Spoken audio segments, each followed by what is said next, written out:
Сәлем достар, бүгін біз сіздермен 5-7 минутта дайын болатын жұмыртқасыз, сүтсіз, духовкасыз тек микротолқынды пеште пісетін торттың рецептісімен бөлісетін боламын.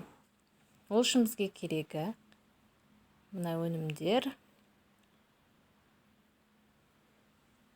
Ең бірінші қантымызды ыдысымызға саламыз.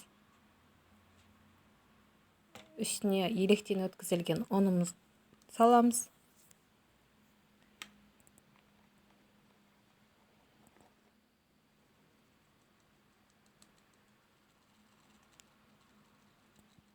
Және какаомызды саламыз. Және де қопсытқышымызды саламыз.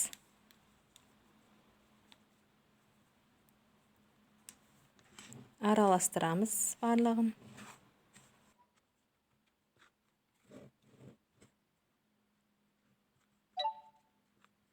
Араластырғаннан кейін сұйық майымызды құямыз.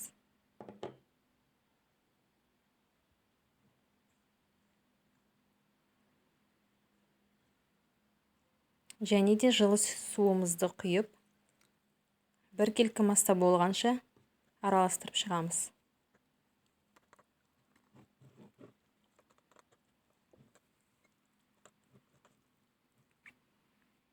Міне біздің салмамыз дайын болды. Осы стеклянный ыдыспен салсаңыздар болады.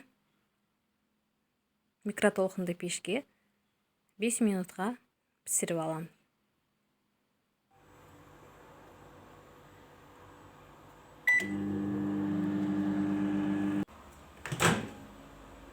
Міне 5 минутта біздің тортымыз пісіп шығады. Осындай бір тегіс, өте әдемі формада керемет торт дайын болады. Сіз де үй жағдайында жасап көріп, асхана ханшайымы болып жүре беріңіз. Сіздермен болған Ғазиза Мұратқызы.